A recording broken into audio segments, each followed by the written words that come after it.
How I almost lost my husband of 20 years due to a need for attention and validation from another man.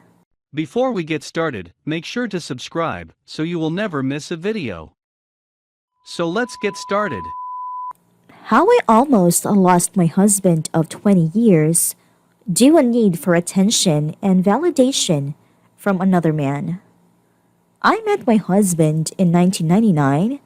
I was 19. He was 24. It was a summer camp as his mother was running, and we both were camp counselors. It was a lust at first sight the moment I laid eyes on him. I knew it would eventually and rather quickly turn to love. But here was this bear of a young man, 6'4", 228 pounds, rock solid physique, chiseled square jaw, played fullback in high school and college. He was the most gorgeous being I'd ever laid eyes on. We started dating not even a month after the camp ended, and by 2001, we were married. For the next early 2 decades, he did everything and gave me everything I could ever want. My husband has been the definition of provider and protector. He gave me a life where, if I wanted to quit my job and be a stay-at-home mom for our 3 children, I could do so and would never miss a step. My income is supplemental as best. I make a good amount, but my husband's take-home dwarfs my own. So how the hell, or more importantly, why the hell did I cheat on him for 9 months?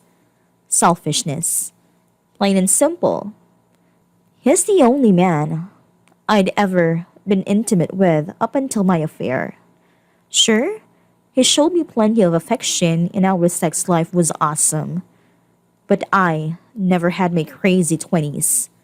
I felt like she showed me love and affection because he had to, being my husband. We live in a decent-sized town in South Carolina, but generally ever know someone who knows the next person. You get idea? So the vast majority of people knew that I was O's wife, so I never got the dreaded A-word attention. That's where M came into the picture. M worked for my company, but one of the Northeast offices. My company was doing an aggressive expansion in the South region, and he was moved to my office around June 2019. His main task was to facilitate transitional expansion and train who was ultimately going to be his position in the region, me. M was to the polar opposite of my husband. My husband is a big, rugged outdoors man. He powerlifts, is covered with tattoos, and has long hair and a big bushy beard, but is soft-spoken. Not introvert, but not boastful. He's a pious, humble man. M is slender, dresses in designer names, drove an Audi RS5, and was very outspoken and headstrong. He also had a silver tongue, and I admit, I feel for it. Naturally, we worked quite closely, and M would pay me all kinds of compliments. It started out work-related, but evolved to subtle compliments of my appearance, and I lapped the attention up. I was smitten by him. He wrapped his tendrils around me, and I was too foolish to resist him. I confided in him. I began returning his affection because I was hooked on the idea of this clean-cut pretty boy, showering me with adoration. I had it justified in my mind that I wanted to experience this because it was new and exciting. In hindsight, it was the dumbest reasoning I've ever imagined. By August, it was a full-blown EA, and Halloween 2019 is where it became physical. At a company Halloween party I had went with a few of my friends. Normally, all would come, but he was just 3 months removed of neck surgery and in no condition to party, so he told me to go on and have a good time. Em and I met the tail end of the party and ended up back at his place. I was fully aware of what is going to happen, and I went ahead with it, thinking only of myself and my own needs. I justified it in my head by saying, "This is my experience." My husband began to suspect things Thanksgiving Day. At this point, the fog had completely engulfed me, and I was in contact with them as many times as I could. I'd started to pull away from my husband between October to then, especially since there hadn't been months since we'd been intimate. His surgery considerably hindered his movement. I had stepped outside on my parents' porch and he followed me outside saying, "Whoever it is, tell them you're with your family." He'd gotten pretty annoyed with how much I was checking my phone and sending texts, and I'd lied to him, telling him it was one of the younger girls on my team who had recently broken up with her boyfriend and was going to be alone for the holidays.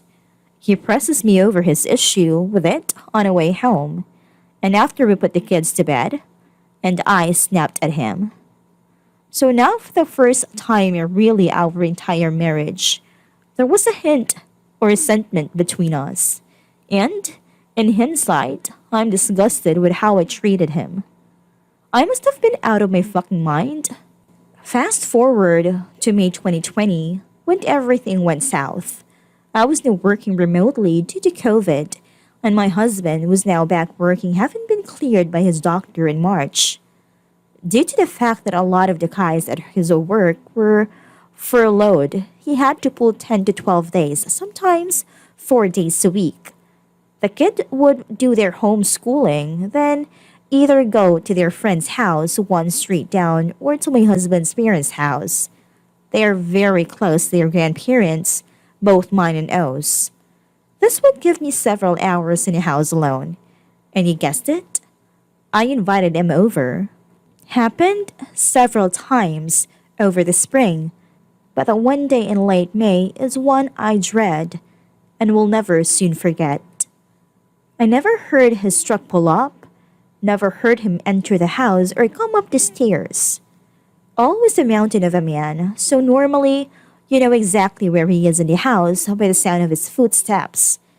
Em and I were right smack in the middle of it when I noticed O standing in the doorway with his phone out. It's the single darkest and most embarrassing moment of my life. Even recalling it now makes me sick to my stomach and teary-eyed. I pushed M off me and just stared at O. The only words that I could even muster out of my Tomba's mouth was, "I can explain." Cliche, right? O laughs at me maniacally and dresses me down before telling me to pack up your shit and get the fuck out of my house. He said it with such a ferocity and finality that I knew there was no coming back. I've never heard that level of fury in his voice the 21 years I've known this man. He leaves and closes the door behind him, and the weight of what just happened flattens me. All I could do was fall to my knees and scream. M then starts yelling at me also. I really couldn't tell you what he said if I tried. I was in a state of shock. He's screaming at me the whole time while I'm trying to gather whatever stuff I'd need in the immediate. M had put his stuff on and was adamant about not wanting to leave my bedroom alone because he was afraid my husband would cave his skull in. Remember? O was about 2 times the size of M. I opened the door and M scurries out of like a scared rodent. I try to approach O and he sternly says, "Don't you fucking dare." The words are burned into my mind. The pure rage in his eyes absolutely shook me to my core. I just wiped my face, picked up my bag, and left. I looked around the house as I left thinking this was the last time I'd ever see it.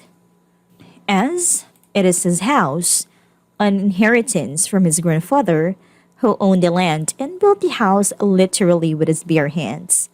By the time I reached the driveway, M was gone, and the keys to my car were back in the house I was no longer welcomed in. I've never felt more alone than that moment. I couldn't call my sister or my parents as I grew up in a super southern conservative home. They'd completely disown me if they knew what I've done, especially since they absolutely adored O. I have no brothers, so always like the son of my father never had. He'd be especially hurt by it. The only person I could call was my best friend Rain, who I've known since grade school. I called and explained to her everything. She offered to come pick me up, but I told her no. I'd find my own way to her place. The next 2 days were agonizing. I tried calling and text O every chance I could between crying and getting dressed down by Rain for being a total fuck up.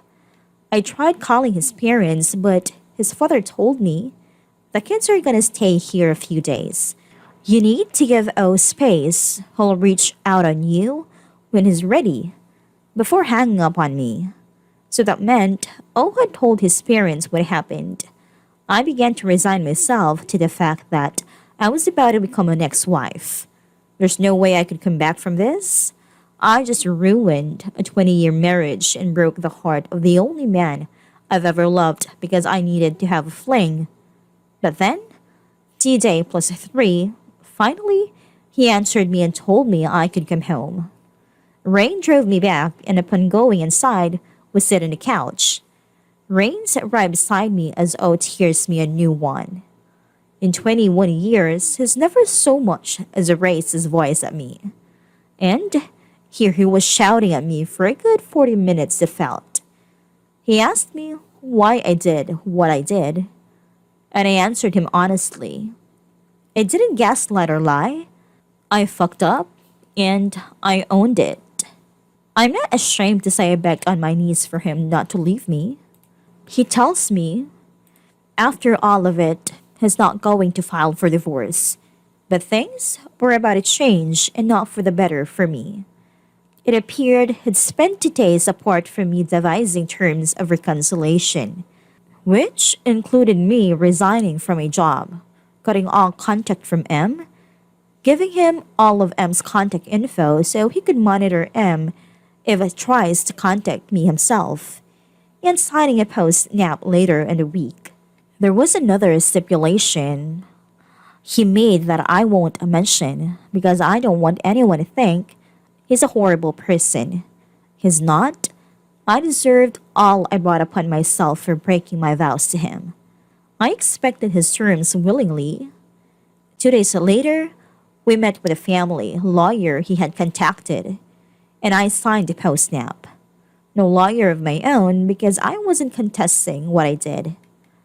It's been 7 months since, and I do everything and anything I can to try and ease his hurt. And he is hurting. We're doing couples counseling, and I see the therapist 2 times a week to deal with my own feeling and come to terms with what I did. He puts in a brave face in front of everyone as the only people who know are as Rain, his parents, and them. But it tears me to shreds seeing how much I wounded him. He was always a jovial, warm-hearted person. It's hard to find that warmth anymore. He tries, he really does. But I broke the spirit with what I did, and I'm ashamed of myself for it. I couldn't even look at myself in the mirror to the point where I cut my hair and dyed it dark brown. I'm naturally strawberry blonde because I couldn't stand what stared back at me. I don't try to smother him. I give him space. I watch. If he asks something of me, I do it willingly with no questions asked. The most jarring aspects of this all, aside from the stipulation I don't want to mention, is the fact that he addresses me by my first name. For 20 years, I've been baby doll. Now, I'm just B. That hurts in a way I didn't even anticipate it would, but I accept it. I deserve it. And if I want to earn my title of a baby doll back, I have to build back his trust in me and restore his manhood. I have to be better than what I was before. He's afforded me a second chance, and I rightly don't deserve. and I refuse to take it or him for granted. Never again will I stray. Never again will I give him reason to lose faith in me. I love my husband to the core of my being, and I will do anything I can within God given ability to show him that. Today is our 20th anniversary. This morning, while we were eating breakfast with the kids, he kissed me on the lips for the first time since D-Day and said, "Happy New Year." My heart melted, and I had to excuse myself from the table to go into the guest bathroom and cry. I've never been more overcome with emotion at once in my life. Happiness, sadness, shame, regret. I think I had an anxiety attack, to be honest. A few minutes later comes into the bathroom and I just run into his arms. I squeeze him as hard as my tiny self can around his waist, bury my face in his chest and ugly crying another 10 minutes. He just stands there, his arms wrapped around me and hold me.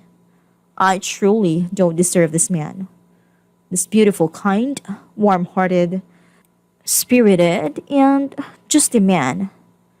Even with how badly I hurt him, he takes care of me. I will never jeopardize losing him ever again.